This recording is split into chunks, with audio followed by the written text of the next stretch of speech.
Professor Gregory Gause, chair of the International Relations at George H. Bush School of Government in Texas. Welcome to Al-Arabiya, sir.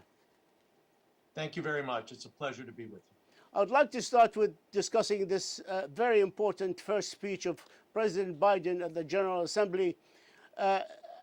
Many are arguing that this speech gave the president his biggest opportunity to talk about the USA foreign policy, especially after the criticism that was laid on the administration's doors to the chaotic withdrawal from Afghanistan.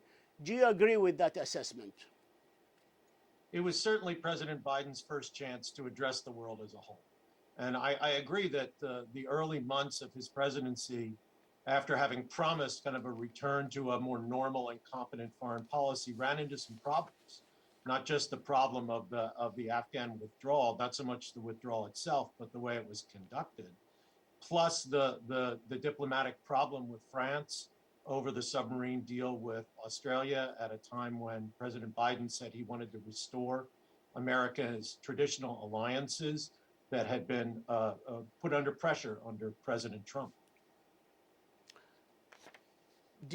Why do you think he did not really mention the president of the submarine deal or the relations with France and Australia and Britain? He didn't talk about that subject during his speech at all. Why do you think that is? I think it's a little embarrassing for his administration right now. I don't think he wanted to come to the United Nations with a diplomatic spat with America's longest historical ally, France, in the background. But I also think that there's a somewhat more important reason for that. And it gets to the tensions in the speech, right? The president wants to address big global issues, COVID, climate change. And to do that, you need the cooperation of big powers like China, like Russia. And it's clear that the submarine deal with Australia is more generated at trying to contain the Chinese power in the Asia-Pacific region. So there's a tension in that I think the administration doesn't want to put right up front in its foreign policy. The speech also gave the United States president the opportunity to stress on the role of U.S. leadership within the frame of multilateral action. Do you agree? That's certainly what the Biden administration wants. I mean, they need multilateral action if they are going to address these big issues like climate change, like COVID, and even like terrorism, which is something that the president did talk about in the speech. And so he needs multilateral institutions and he needs alliances.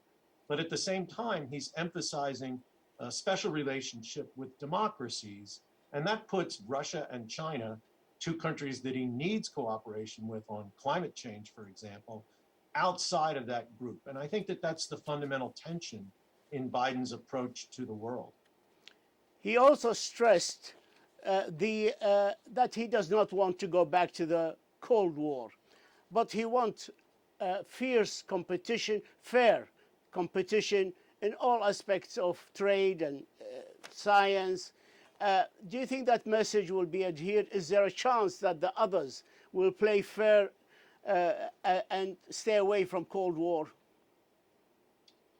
So I think that there's an inevitable tension between China and the United States right now. I don't think it's a Cold War in the sense that the US-Soviet competition was, because in many ways, China is one of the most important trading partners of the United States, and the United States is certainly one of China's most important trading partners. The financial connections between China and the United States are extensive. This is profoundly different from the United States and the Soviet Union, which really had very little to do with each other on the economic front. And I think that it's the biggest test for this administration is how do you deal with a relationship with China that is so important for your economy and the world economy, at the same time that you want to compete with China for political influence in the Asia Pacific and in the kind of the ideological challenge of democracy versus authoritarian rule, at the same time that your economic future and China's economic future are so intertwined. It's going to be extremely difficult, I think. Time is catching up. My last question is that he took his time declaring support for the United Nations and its roles and its charter, and he also stressed the importance of multilateral action through the United Nations to face all world challenges, whether it's COVID or whether it's climate change or terrorism. How how do you see his speech will go down in developing countries as well? Because he pledged many assistance in COVID, especially through the global conference he's going to conduct tomorrow virtually in the White House to raise the awareness and to declare more help, American donations to the world developing countries. How do you see that going down in the world? I think President Biden wanted to set up a clear distinction between himself and President Trump on this. And so in general, I think that this will be received very well among developing countries. But I think it will differ from region to region.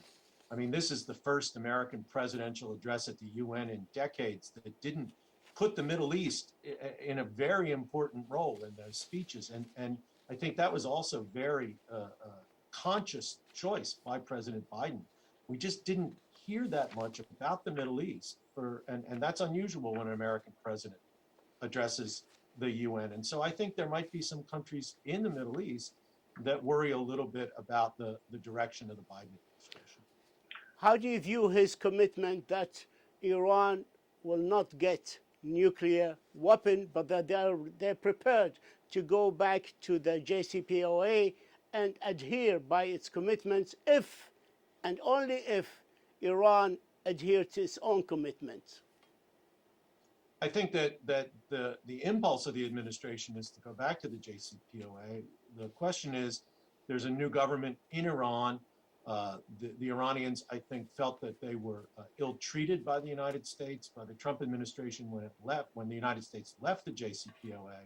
And I just wonder if there's the political will on the Iranian side to come back in. I think that the Biden administration is open to that, but I think that the clock is ticking on that. And I don't know if I'm particularly optimistic that the Iran and the United States will return to some kind of agreement on the nuclear issue. And that will just raise tensions even further in the Gulf region and the Middle East as a whole. Time caught up with us, Professor Gregory Gause, Chair of the International Relations at George H.